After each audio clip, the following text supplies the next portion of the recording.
This is an introduction to version 4 of the Rangecast player, intended for people who are already familiar with version 3 of the product. For orientation, at the top of the page we have the player panel that shows you information about the currently playing transmission. On the left, the content panel for selecting what content you want to receive. And on the right, the transmissions panel, which is a scrolling list of available content being processed by the system and available to you through the player. Looking at some of the most evident changes in the player, we have on the content panel, we have these numbered colored boxes. This is not on all of the views, but on many of them, that identify each of the banks. Banks are common controls for controlling one or many channels that are grouped together. And then on the transmissions panel, we see on every transmission the bank is identified so that there's an instant feedback so you know which transmissions are playing through which banks on the content panel. In addition, there's a similarly styled control showing the frequency or talk group of the individual broadcast channel. Some banks have more than one channel within it. These are not merely identification controls, they're also action controls. You can click on the numbered box to mark a bank and then use the controls above to set the bank to priority or to turn it off or do various other actions.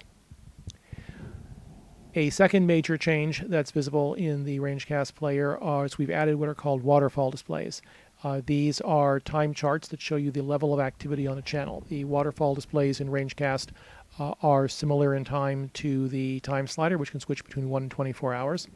And so this shows you the activity on the currently playing channel over the last hour.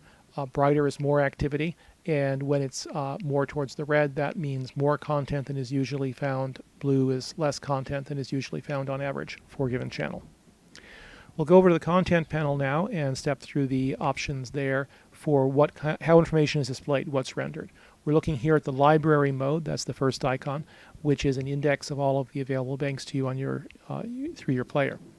The next control is a waterfall display, and this shows you for each bank, it gives you a visual indication of the amount of activity that has been occurring over the past hour on that channel. Good way of being able to find events. You can also click into a waterfall at any point, and that will give you a hold or single channel playback on that particular content, so you can use this to directly find incidents and then step right into them and play that in isolation. The next option is primarily for the mobile form. This is just a very condensed way of having as many banks on the screen at one time as possible. Next option is related channels. This is an extension basically of the player panel. As transmissions play, it will show you below what that channel is and show you other channels that may be related to it from the same city or jurisdiction, that kind of thing, so that you can look for patterns or other channels that may have additional information about an event you're hearing. Next link here is the list of active channels. This is an index of the broadcast channels, the individual broadcast channels, they might be grouped together onto banks, that have been most active over the last hour in your region. And these all come with waterfalls, so you can see what the pattern of activity is. We instantly see here, for instance, that Frisco Police Ops 1 has been unusually active over the last hour, that the red is a trending indication that there is a more than usual activity on that channel. The next tab over, List of Events, is an automated way to identify possible events in your community. The system is looking at the pattern of broadcast activity on all channels, looking for unusual patterns that may indicate an event and drawing your attention to those. This is time indexed. You can look back and see what's been going on recently. And for each one, we identify the bank and the channel and some information over here about how much activity was seen on that channel. And you can use this if you're trying to find an incident or discover incidents to look back in time through the data, through a new window than was possible before. In addition to those options on the content panel, there's a slider here that you can use to change the ratio between the two panels to fit your screen and your needs so that you can adjust that. You can click this control and that will bring you entirely to the content panel if you need to see that in its entirety. That's especially good, for instance, for looking at waterfalls where you can make the entire screen have that visual information right on hand for you.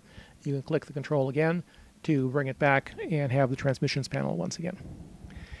Some controls have moved around on the page. We have The play, pause, skip, and hold are the 4 controls that are right below the player right here. And on the top of the screen, we see the mode controls. We'll click here to monitor mode. That will play the most recent transmissions. And that's really the place you want to go if you want to stay current. You'll skip transmissions as needed to keep up with the clock if you're listening to more than 60 seconds of audio in each minute. And the forward and reverse controls are over here. Note that there is no longer a skip to now button to the right side of the time slider. What you want to use to come back to the current time is the monitor mode icon on the top bar. There's also now on the skip controls, there's the option of shifting forward and back in time in a transmission. So here's a 26-second transmission. I can click this button and move through it. So if you want, and again, move backwards in 5-second increments so that you can find something specific in a transmission that you want to hear or skip past things that are not of interest. In addition to the desktop mode, we have a mobile mode, which is you can switch into. It's useful on desktop as well, but it's primarily oriented towards cell phone use. And this display has a different layout, but it has all the same content.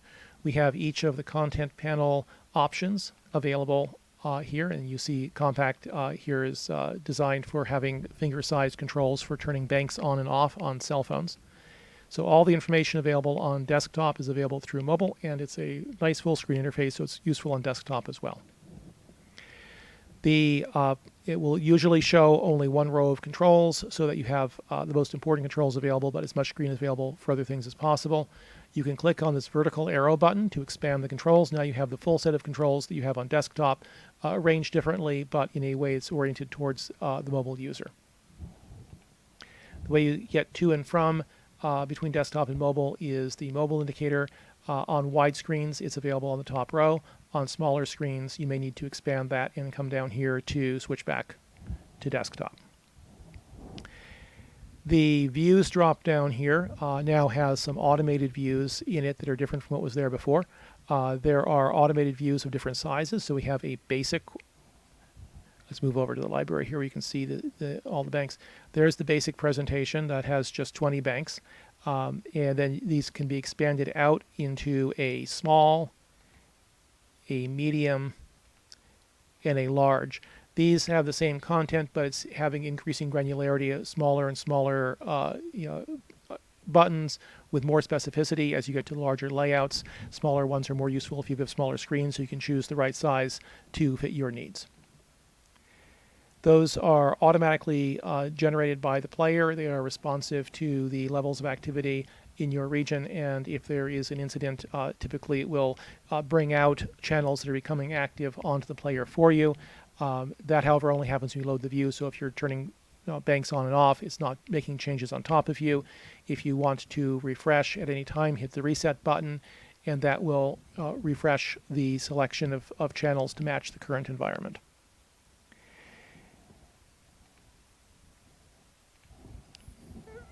These views are created through a utility called the Wizard. This will only be touched on briefly in this video. It's the Wizard symbol here in the upper right. I'll show you a couple of things about it. If you click into the Wizard, you get a menu of about your region. The target symbol on each row is you can click on to get an instantly made view for that region. So if you want to hear about Tarrant County specifically, you can click on that indicator and you will get a view that it has all of the content from Tarrant County broken down into an organized fashion. This is all in the player for any region, any city, and you can access that information with basically 2 or 3 clicks through the Wizard to get a presentation that's custom tailored to your needs.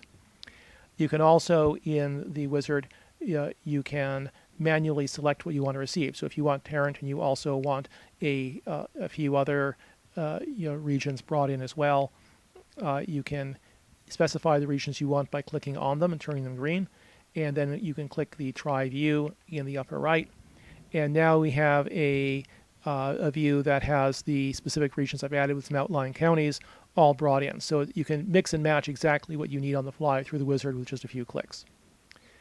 You can also save to your account a view that you like. So if this is a view I want to keep, I can give it a name. I'll call it the example and set view name. And now I can save it. And now it's available in my drop-down menu over here called Example. I can go back to Other Views, and I can come back to it. And when I close the browser and I come back into Rangecast later, that view will still be there. So that's a way that you can save views and come back to them. There are deeper modes in the wizard that let you customize more details. This is just, say what areas you want to receive, and it'll put it together for you. But you can do customizations on button names and other details of how it's laid out, which specific channels you want. But that's beyond scope of this introductory video. So that's a general orientation to the Rangecast version 4 player. We'll be making more videos going into more detail on the player. This is just being released now. We are very open to feedback and comments about the player, and we'll be waiting to do those additional videos while we see what we receive, so we know what we want to go in more depth on, or if there are some changes we want to make from the current design. And a reminder again, the Help Center is right up here, and you can click on that to read more about any aspect of the Rangecast player. And that will complete this introduction. We would appreciate your feedback. Please send us any comments at feedback@rangecast.com. Thank you.